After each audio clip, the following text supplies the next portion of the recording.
Hi, and welcome to Jen Savage Fitness. Today, I'm going to give you 5 moves that you can do every day, and they're most important if you do work a desk job, because a lot of times we develop these bad habits that transfer into some physical challenges that we develop because of our time spent sitting.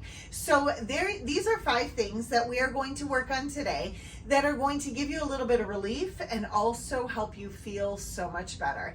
The first one that we're going to talk about is our neck. A lot of times we get, just kind of hunching over a little bit, that neck sticks out further. And for every inch it jets out, it adds pounds onto the pressure of your neck. So let's work on that a little bit. First thing we're going to do is simply turning left to right. Now, I don't want your torso turning, simply your head turning side to side. And you want to do that a few times. And then we're going to look up and look down. Look up, look down. Now, as you're going through this, you might find your range of motion gets better the more you do this. But at first, if you're like, oh, I only have a limited range of motion, maybe this is it, then just go for what works for you. And the last one we're gonna do is we're gonna look like we're sniffing our armpits. So we're just gonna move side to side like we are making sure that we are still fresh, because freshness is important, right? So is our neck health. All right, now we're gonna go to some wrist rolls, because carpal tunnel is a real thing, people, and we gotta make sure that we give our wrists some reprieve from those steady Eddie movements that they're always doing. They just develop these habits and they get stuck in these ruts. And when we start adding in some movements that challenge that range of motion, then that's where that greater health and mobility comes from, okay? So we're just doing them single-sided here. Now put your hands together, interlace your fingers, and just rotate those hands and those wrists side to side. And just really dial in. You'll feel it in there, and it's going to be one of those, oh, that feels so good. All right. So our next move is going to be something that we can use to activate those glutes. So we are just going to do a squat. Now, if you have a chair and you feel comfortable sitting into that because you're not used to squatting, put the chair behind you. That is okay. So you're just going to squat down and up and stand up. And when you do stand up, I really want you to engage those glutes, squeeze them. As you come down, I want you to press these thighs, pretend like somebody is pushing against your thighs and you are pressing out against them. You're like, nah, not today. So that is gonna help you maintain that form that is going to keep those knees in line with your second and third toes and keep those feet really ground into the floor. Almost like, pretend like you're trying to open a pickle jar with your feet. And I know it sounds weird, but it works. Dig those big toes into the ground too.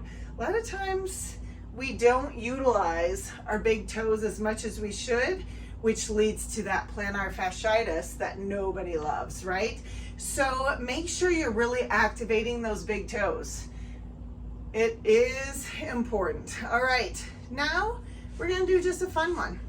And we're gonna hold our hands up, rotating them out, bringing them down, lifting them up, and then bringing it all the way back. So you'll notice my hands kind of rotating as they move around, and that is perfectly fine. Make sure that you are just really dialing in. This does not have to be a fast movement. You just want to make sure that you're feeling it everywhere. And when you come up, make sure that you're keeping that neck long. You don't want to do any scrunchy scrunch.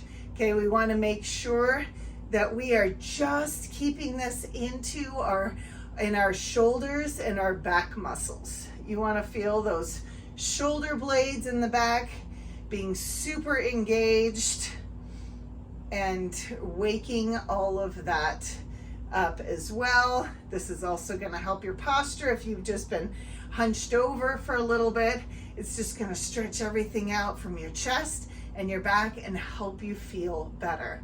And now the last one that we're going to do is give our back some love, because we spend so much time in that seated position. A lot of times we develop that little roll to our back.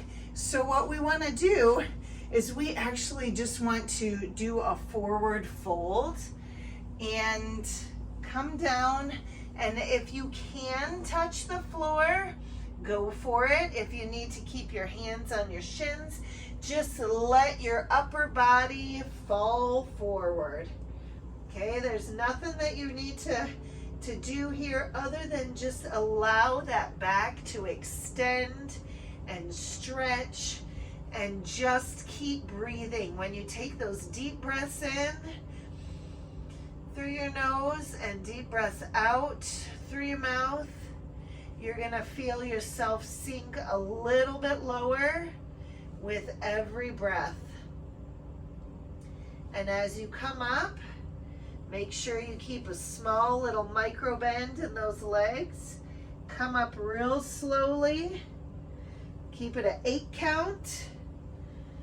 And then as you come up, extend those arms up and down, and then around, and give yourself a big old hug, which is probably the most important move of all, because we don't show ourselves enough love. We get on ourselves about so many things, but that last move of that self hug, that's where it's at. Keep showing up. Every single day you're going to get stronger. You're going to build more mobility in your body, and you're just going to feel better. And who doesn't like to feel great, right? All right, get out there and make it a great day. You got this.